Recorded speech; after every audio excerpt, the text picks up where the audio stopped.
All right. Welcome back, everybody, to the fourth episode of the Inside Track podcast. This is Equibase's weekly handicapping podcast analyzing the feature races of the week across North America, as well as giving our selections and wagers. So, my name is Ben Kudla, your host with the Equibase Company, joined today from our first ever guest analyst on the podcast in episode 1, Corey Patton, the CEO and co founder of Primata Labs, which produces stat lines for every race at every track every day at Equibase.com. With 20 years of horse racing industry knowledge, Corey brings a statistical approach to the podcast. So thank you for being on, Corey.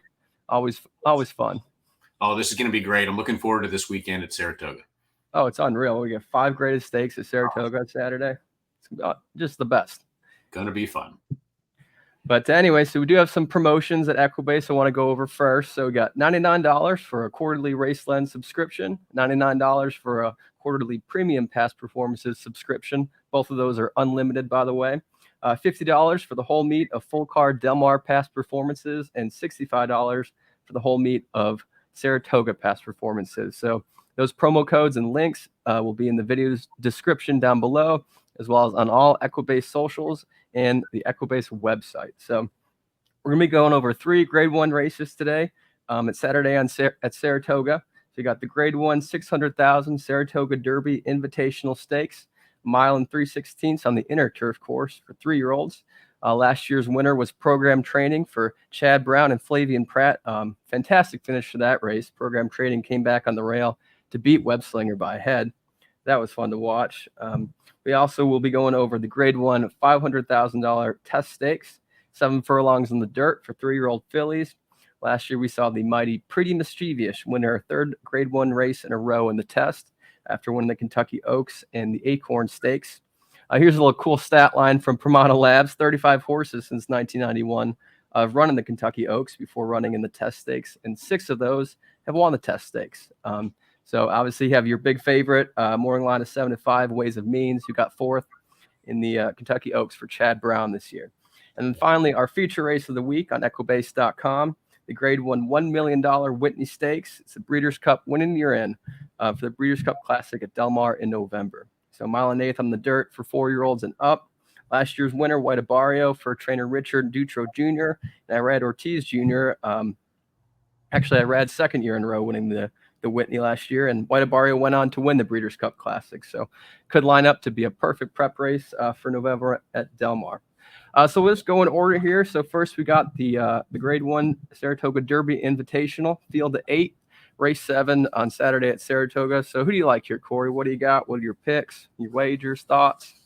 Man, first of all, I want to congratulate you on your newly engaged life. A little personal compliment to Ben. That means you're going to handicap well and hopefully cash a bunch of tickets this weekend.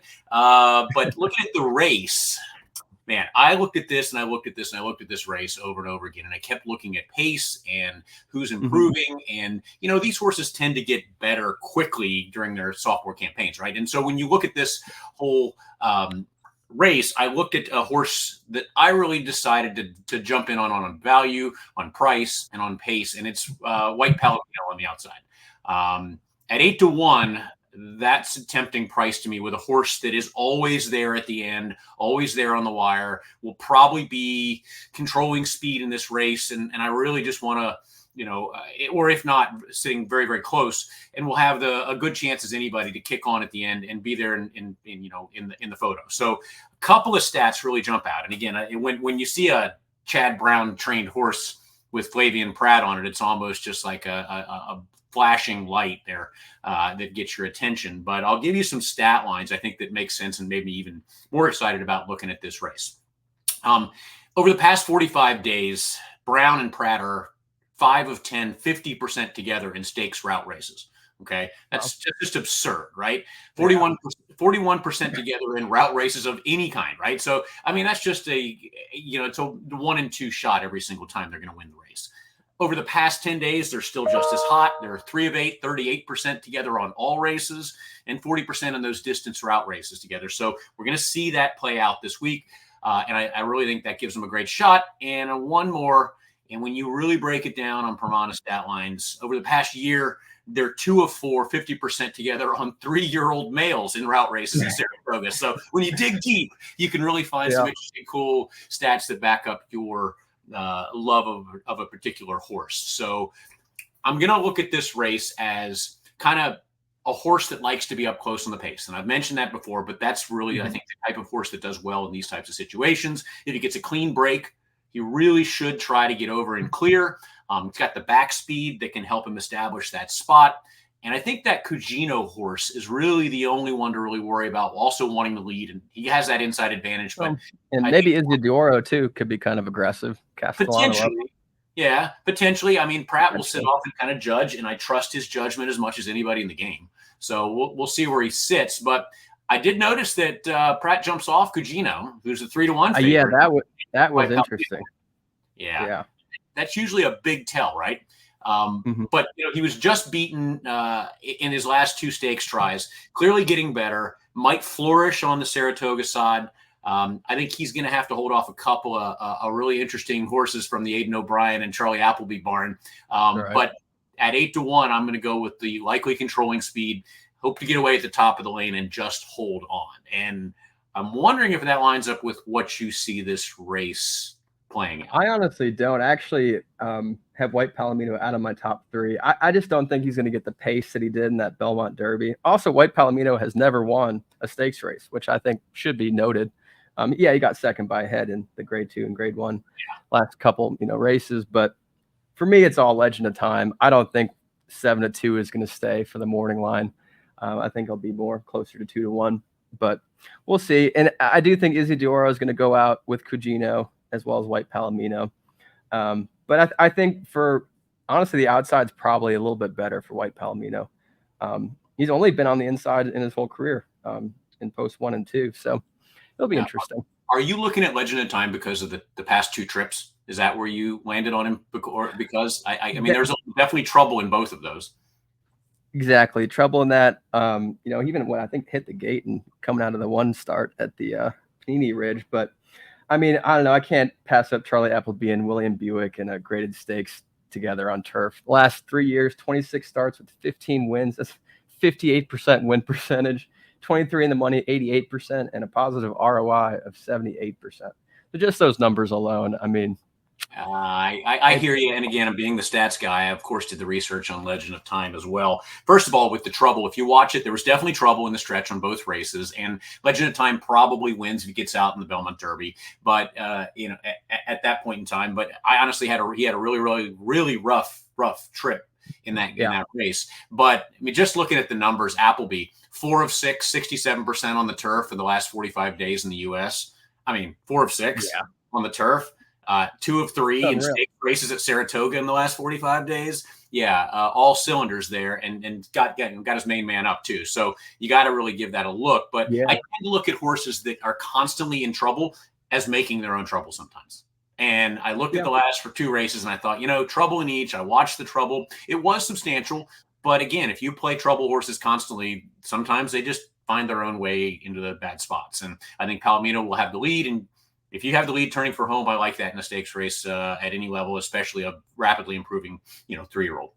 Yeah. I mean, if you go back to that Belmont Derby, which is the last time out for Legend of Time and White Palomino, Legend of Time got 3rd, but I mean, he kind of didn't have an excuse. He sat on the rail in 3rd, saving on the ground. And White Palomino had the 25-second flat first quarter and 50 and 1/5 for the half.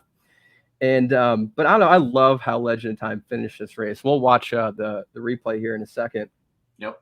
But he looked like he was going to get passed for 4th with Royal Majesty on the outside, but he just dug back in and really kind of surged at the end. And I love to see that. And it's a horse that wants to win and wants to try. Let's actually watch that. We'll do that. Run. And I'm not absolutely sure that Palomino needs the lead to win either. I mean, 3 back in that maiden special weight came from slightly off the pace to win too. So is hopefully a little more versatile than a 1 run. All right. So here's that Belmont Derby. Here's a stretch run. Legend of Time is down at the inside, that ground saving journey, just waiting for some room. And as they reach the top of the lane in the Belmont Derby, and White Palomino's trying to. And right there, I thought Palomino was to die and does not. And like your horse has still got nowhere to go. Still nowhere to go. He got checked minorly. And then look at it come back. From there, nowhere to go. Palomino still comes back a little bit on him. Look at Palomino coming back on the inside. You know? It's gonna be a that shows me something when you see that type of fight with a horse that gets headed and then has a little bit of fight left to kind of get there to the line to bob too. I like that a lot. Yeah, that was a great race. Who do you got underneath for this race? Look, I think your Legend of Time horse is hard to get around for me. I just look at this and say, okay, well, if the horse gets out and finds room and doesn't have any trouble and has a clean trip, probably the best horse in the race. But I just like the advantage of Palomino on the front end, and obviously could be a better horse. The life of the fight. I love the versatility. I love Pratt and Brown together. Yeah. It's hard to get around that. But I also think you got to look at at the Aidan O'Brien horse, Diego Velasquez. I mean, it was a $2.8 million purchase. I mean, it jumps off the page, right? By Frankel out of an acclamation mare. Breeding just says any kind. All right. And it's hard to know a ton about those races over in Europe, but if you look at it, they're much higher class than the rest of this field, I think. Yeah, he's ranked first in speed and class on Race Lens for this race, Diego Velasquez. Definitely comes out of a much better, classier field. So you got to take a look. It's just sometimes it's opaque when you look at the performance of those horses comparatively to what's going on with these more recently raced or more, I guess, horses we have more data points on here in the States. Yeah, that's fair. What I'm kind of looking at 8-1 out there is that the 6 Carson's Run. It's actually the only Grade 1 winner in this race, which is, I don't know, I don't think it's something to look over. That was kind of the same as Timberlake back in the Haskell. I mean, he ended up getting third, but he was a Grade 1 winner, and I didn't put that past him, and it ended up working out for the trifecta. But I don't know, I mean, Clement and Davis is riding really well, and they have a really good record in grade stakes. Last 3 years, 18 starts with 6 wins, 33% win percentage, 10 in the money, that's 56%, and a positive ROI at 99%. And also that late pace rating, that could be a factor if it's a faster pace. He's 106 late pace rating, ranked first in the race. Never been at this distance, but I don't think it'll really be a problem. Nice play underneath. He's 1 for 1, or a first and a second at Saratoga on the main turf course. Never been on the inner turf course. Yeah, the distance might be an issue if you look. He's 1 at the mile, and so I probably won't be an issue. I see Henny Hughes usually says speed to me, but at the same time, it's Clement. So what are you gonna do, right? I think he obviously is a great conditioner and has his horses running. That one pace, run from off, come running style. Unless there's a hot pace, which I don't anticipate it being that hot. It'll be hotter than 25 for White Palomino. I'm not sure it'll be 22 and change that he's used to, or 23. So I don't know. I just think that might be a little too much, too late to overcome from that horse. No, fair enough. All right, well, I guess we'll move on. So Corey will be going with White Palomino. I'll be going with Legend of Time. So next up is race 8 on the card on Saturday. The Grade 1 Test Stakes, field of 6, 7 furlongs on the dirt for 3-year-old fillies. This might be my favorite race of the card, to be honest. It's only a field of 6, but man, it's honestly a pretty good betting race. So anyway, what are your thoughts on it? Who do you got? I know we differed a little bit on this one. So yeah, look, again, we're looking at 3-year-old fillies, and I like 3-year-old fillies that have huge upside. Sometimes you see a 2-year-old filly that just kind of peaks, right? And I think there's some in here that are not even close to done. I think there's some that just have really, as I've said before, could be any kind of filly in this race. I really looked at this race hard, and I came up with Bright Work on the outside, the 6 horse. I really, really like Bright Work. Might be the best bet to me on the day, because I think this is a horse that is sitting on go, has had a long layoff, comes off that layoff since the Breeders' Cup back in November. Is training like a monster. If you look at that 125, I mean, they're just training out, lights out, right? That should have been a bullet, honestly, on the 28th of July. That 4 furlongs and 48 flat, but 2 out of 125. That's crazy. And honestly, the bullet versus the 2, no big deal, right? No difference there to me. She won her career debut, so she can get it done without needing to race into shape. So I now have no concerns off of that layoff. is a perfect 2 for 2 at Saratoga. And I looked at that $10 ROI, pretty nice. Also, it's her 2 best Equibase speed figures that were at Saratoga back during in the Adirondack and the Spinaway, grade 1 race and grade 3 race. Ortiz, I mean, John Ortiz is 2 of 3, 67% at Saratoga over the last 10 days. So the horses are absolutely firing, right? Over the past year, he's hits at 50%, 2 of 4 in stakes races at Saratoga. So can get it done at the highest level. Beat the 7-5 morning line favorite Ways and Means at Saratoga last year. That was a horse I was all over in her last race. Didn't perform quite as well, finished 4th that day. Ortiz doesn't work stakes horses at Saratoga. I went back and looked at this in shift to try to figure out those works we were talking about. Does not really work stakes horses at Saratoga very often. But when he does, they seem to run really well. In the last 5 years, I went back and looked at it. He's had 7 total final works for stakes runners at Saratoga over that track. 3 wins, a 2nd, a 3rd, and a 5th. So if they work well, they're running well. And I think he's got this horse set. And if you look at the bright work in the victories last year at Saratoga in the Adirondack and Spinaway, they were both 4 furlong, 48 and change moves, just like the one the other day. Won both races, posted a 48 and 2 that the other day sitting on go. So speed from the outside gate is versatile, has every right to even be better in a 3-year-old campaign. 6 to 1. I'm all in. Yeah, I was going to mention that too. That outside post, I think, is really advantageous for her to help with that running style. And yeah, if she returns to who she was back in September 2023, man, that could be it. And Johnny Velasquez never rides for John Ortiz. In the last 3 years, they've only have 3 starts together and 1 win, which was actually last Saturday at Saratoga with a 14 to 1 shot. That's right. It's interesting he's up. Yeah. So we're in this race then. Also my best bet of the day. So it's interesting. We're not together on this, but to me, the one Emery is everything. I love that horse quite a bit. Coming off 3 wins in a row, 1 for 1 at Saratoga, 1 for 1 at the 7 furlong distance. I think he has a perfect running style for today. He's ranked 1st in the race in the late pace rating with a 105. Improving numbers from that grade 1 Frizette Stakes way back in October of 2023. Brad Cox and Tyler Gaffalione in graded stakes in the last 3 years. 23 starts with 6 wins, 26%, 15 in the money, 65, but a positive ROI of 161%. She's never broken 100 Equibase speed figure. However, she is actually ranked 1st in the race in average speed with an 89. I think we just haven't seen her full potential yet. I'm really hoping Ways and Means, which will take most of the money, which is probably true. I think she'll be way over bet. So hopefully Emery gets a little bit better odds than 5 to 2 at post, but we'll see. That's my best bet of the day. But we'll see. Hey, I tend to agree with you on that. I think the inside post will be nothing but help for that horse. I think it's going to be fine. Yeah. I think you're going to have you definitely have a horse that's in form, right? And I mean, if you look at her record, the only time she ever lost was to Just FYI. That's okay. Right. Yeah, exactly. And it wasn't like she was way out of the race. I mean, she got 4th.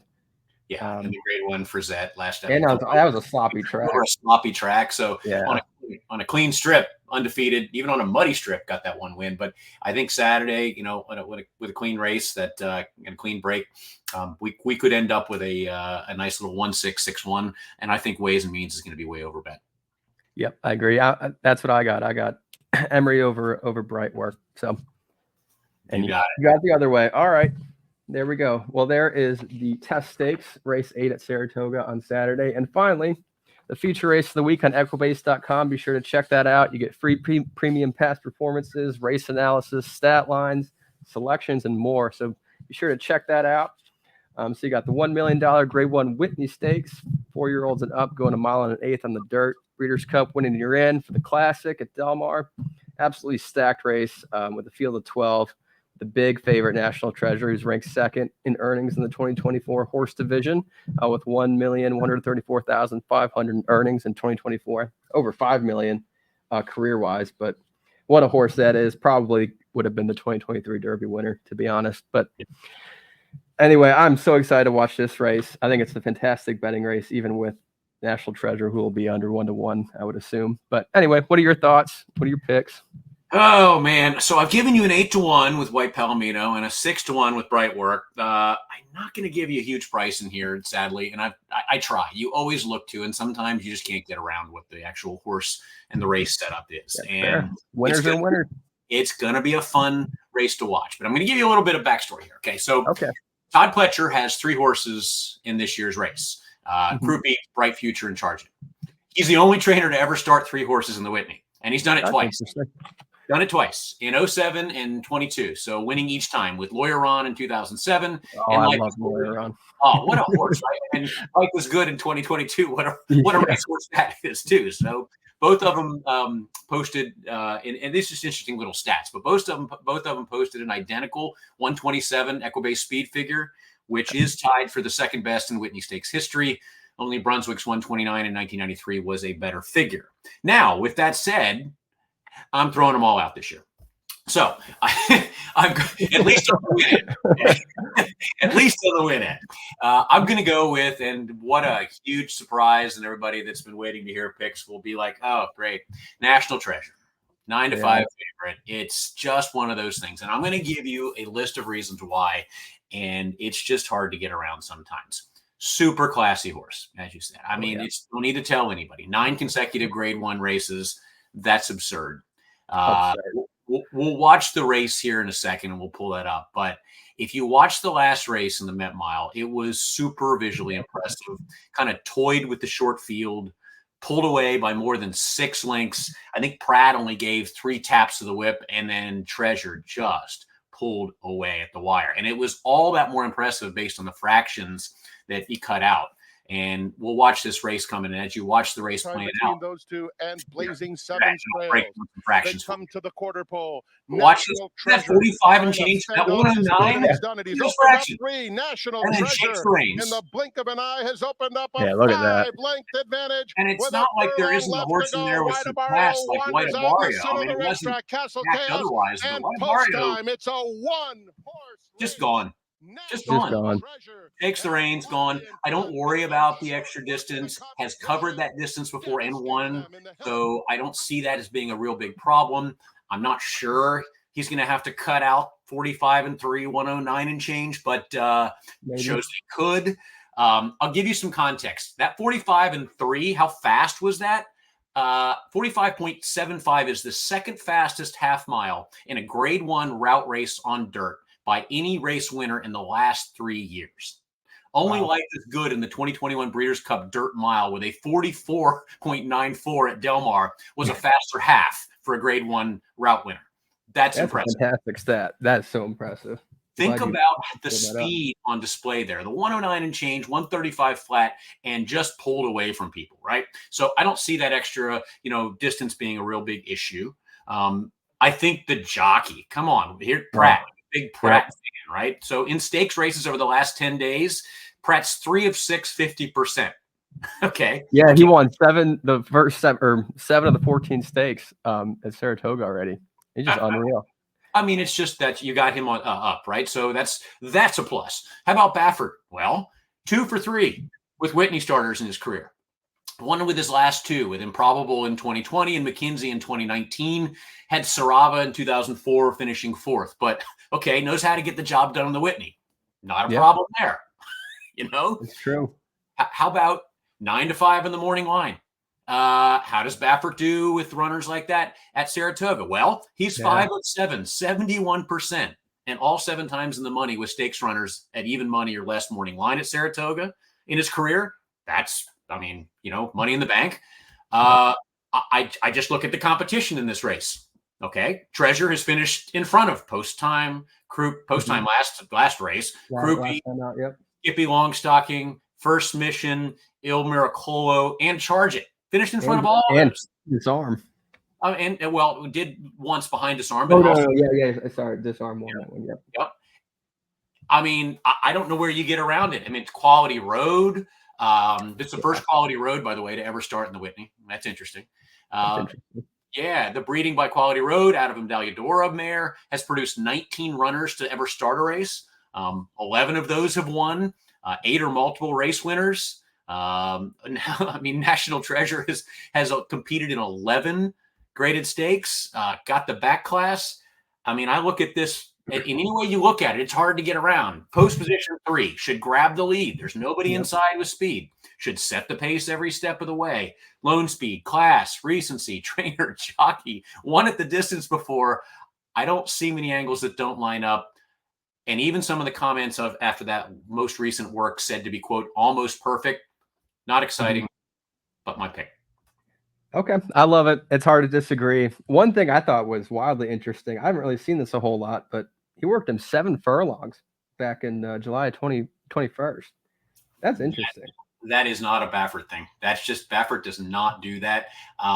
It's kind of a weird distance for Baffert to work the horse, but again, maybe just getting a little more bottom in the horse. Who knows? We'll see. We'll see. Yeah, I mean, it's hard to go against you there with National Treasure, but I am going to try to find a price play. And I'm going to go with Skippy Longstocking. So best average speed in the race with a 107. Actually has the best average class in the race as well with a 110. In the last year, Safi and Jose Ortiz in graded stakes, 9 starts with 3 wins, 33%, 5 in money, 56%. He placed 3rd in the Stephen Foster last time out to King Barnes and Pyrenees, but he ran really tough. He actually hit the gate at the start. He veered a bit to the right, made up the ground in the first turn, but was like 4 wide behind second mission. He stalked off at 24 and 1/5 second first quarter. And then the final turn after Kingsbargain's pass on the outside in 3-path, it kind of looked like the race was over for Skippy Longstocking. I mean, he could have just folded like a shirt and ended up 6th or 7th, but he didn't. He actually came back. He was 4th in the lane and had a bit left in the tank and surged at the end to get 3rd, just ahead behind Pyrenees. So I love that. He wants to win. He tries. Ran 104 Equibase speed figure in his last 5 starts. 104 plus in his last 5 starts. 2 graded stakes wins in a row before the Stephen Foster. And I do love a horse that was only bought for $37,000 as a 2-year-old and now has made almost $2.4 million. You got to love horses like that. Hard not to root. You can't hate that at all. I mean, you root for those, right? I mentioned the 2 exaggerator who only stands for 5,000. I mean, that's awesome. So, but it's going to be hard to beat National Treasure. But I'm just going to go with that 8-1 on the outside. We'll see. I'll probably just do an exacta box. Skippy Longstocking National Treasure is my main wager. Well, if you look, Skippy Longstocking, if you do look at the last 2 times he's faced Treasure, he's lost. Yep. Once even pulled out. He didn't even finish in that. Didn't even finish the Pegasus. But and then obviously got 3rd, to Cody's Wish and National Treasure in that amazing Breeders' Cup Dirt Mile in 2023. What a race that was to watch. I'll give you some good news and some bad news on Skippy Longstocking stats-wise. Safi Joseph Jr. Has started 29 horses in stakes races at Saratoga in his training career. He was 0 for 27 until the past couple weeks, where he's won 2 consecutive in the Shoreville and the Honorable Miss. So on a roll, but 0 for 27 before that in stakes race at Saratoga. So we'll see. That is a tough stat to look at. Yeah. It's good news. I mean, he is having a great meet at Saratoga so far. So he's got the hot hand at the moment, but yeah. I'm not going to go with you underneath. I think the betting is very interesting underneath. And look, I think that, you're going to have National Treasure in there. I think probably will win the race. And if you want to just key it on top and then take a couple underneath, I'm going to start with a couple here that are interesting. I'm going to ask you first your opinion on him. Arthur's Ride. What do you do with that? I hate that he's off Lasix. Never been in a stakes race, let alone a grade 1. I don't know. Belmont and Junior Alvarado together in graded stakes do pretty well. I forget the exact figure on that. And this horse does like Saratoga. And he ran that huge number, that 115. I just don't know if he's going to come back from that and run better or worse. But I don't know. I probably wouldn't pick him for 2nd or 3rd, to be honest. Yeah, I have, again, good and bad here, right? So had that 115, that's a career best Equibase speed figure, which was 44 points higher than his most recent race prior. He ran a 71. And 19 points higher than his previous career best. I mean, a lot of times you look at that and you say bounce, right? Bill Mott does win with 17% with horses on their next start off a career best Equibase speed figure, which is okay. Can still get it done. In that 1.25 mile race, Arthur's Ride set the pace at the half-mile mark at 47.73, went on to win in 2 minutes, right under 0.99, so right under 201. That 115 Equibase speed figure, it's the best figure of any dirt route half-mile race winner and leader and winner of any kind in the U.S. and Canada in the last 60 days, right? So that's how impressive that was. On the lead, won the race, ran a massive number, right? I mean, Arthur's Ride is 3 for 3 in the exactas at Saratoga, so likes the track. I think the lacing thing was very interesting and a little concerning. But I'll give you a little caution. I'll seed you on this one as well. Bill Mott is 2 for 4 in the past 60 days, moving a horse from allowance optional claiming to stakes races. That's what we're doing here. 2 for 4 in the last 60 days. That's good.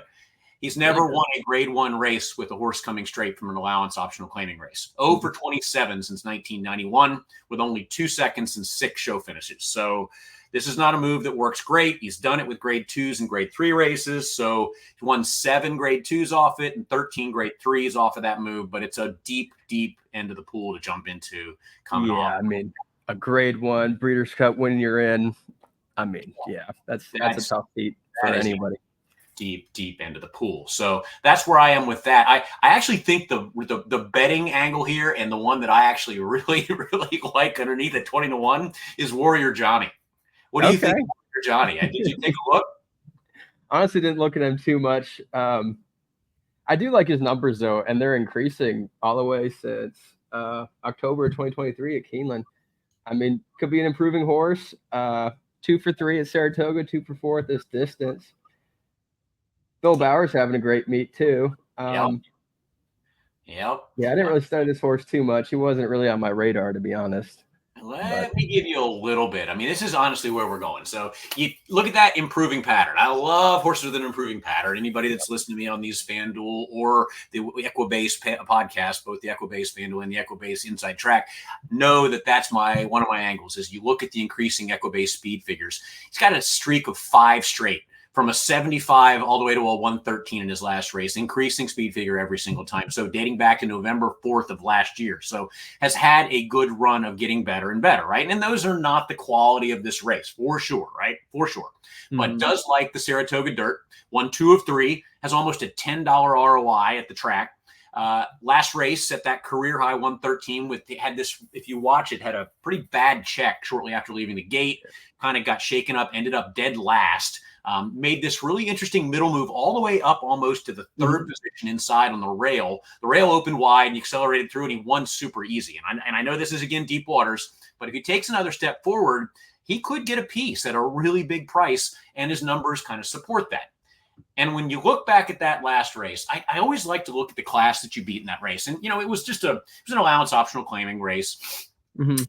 At Saratoga. But here's some of the horses that he beat. There's a little bit of back class. They're not those in the Whitney, I get it, but he didn't just beat a bunch of donkeys either. Salute the Stars was in that race, finished 2nd, ran in the Haskell last year. Film Star earned more than $400,000, competed in 3 grade 2 events, finished 2nd in the grade 2 Woodward last fall. Artorias ran in the Travers in 2022. These are all horses in that race that he ran in that allowance optional claiming. Rocket Can, that was the favorite in that race, won the 2023 Holy Bull last year.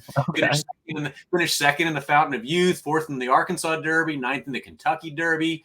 Blazing Sevens was last seen in that Met Mile, losing by a mile to National Treasure, but he's also competed in 6 grade 1s. Even Untreated has run in 6 grade stakes in the past few years. So he beat some horses with a little bit of back class, and he did it easily. Just trying to give myself a little bit of oomph to get him up into the top 3 and try to include him in a nice trifecta to spice that up. Yeah. Again, though, man, he's going off Lasix. I mean, I think that's tough. I really do find that to be tough. But I hear what you're saying, especially that last race. He did win easy at 9.5 to 1. I'm going to go with underneath as well as the horse that beat him is Bright Future. Got that morning line of 5 to 1. I know you're not on any of the Todd Pletchers, but he's actually ranked 1st in the race in the late pace rating with a 122.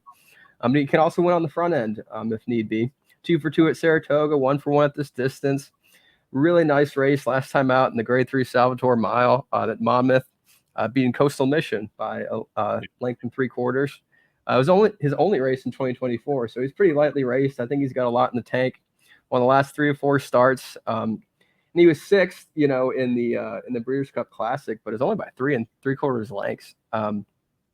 He came back to win, and took some time off, and I don't know. I think this horse could run really well. I don't know if he has enough to win, but I definitely want to use him underneath. Yeah, when you see 2 for 2 lifetime at Saratoga, bright future with a $16.95 ROI. You don't see that with a Fletcher horse, right? Right. I'm just not sure that I don't know that he's got a distinct running style. He's not going to get the lead. Let's be honest. Yeah. Okay. Treasure's going to have that lead, right? He doesn't make one run. He might be try to sit close. I don't know. I was not sold on it. Got great breeding, but I'm just not sure that this is the horse that I want to try to take a stand against. Or at 5 to 1, it's not one that I'm going to be super confident that I'd rather play in my exotics over a horse. Well, I think I remember that one stat you had, on Shift, that I think Pletcher is like 1 for 85 at Saratoga when he's not the morning line favorite in graded stakes races, something like that. It was something, maybe not exactly that, but something close, because it is something close. When he's the favorite, he wins. It's the same thing like Baffert. Exactly. The public knows. How about that? Okay. Well, fair enough. All right. In that. But what do you think about First Mission, the Cox horse?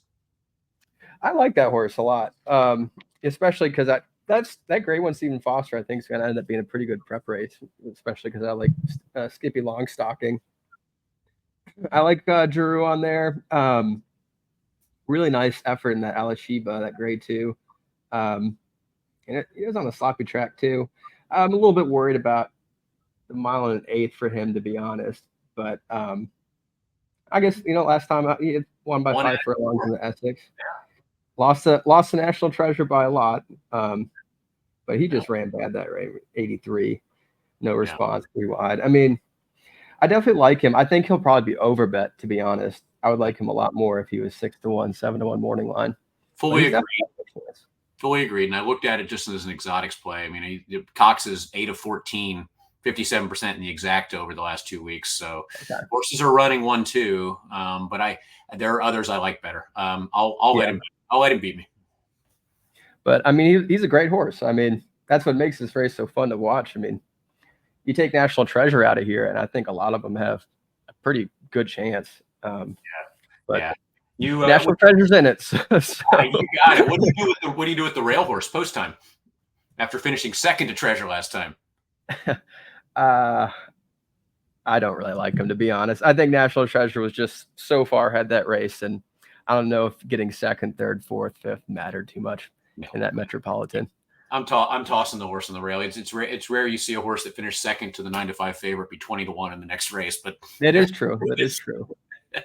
That's it. So I don't like post time, and I'm tossing Disarm, and I'm going to stick with my National Treasure, Warrior Johnny. All right. Well, I'll be sticking with Skippy Longstocking over National Treasure and Bright Future. That's all we have for you today. So thank you, everybody, for joining and listening. Be sure to join next week. The podcast will be out Thursday. So good luck on Saturday. See you next week. Thank you, Corey. Good times.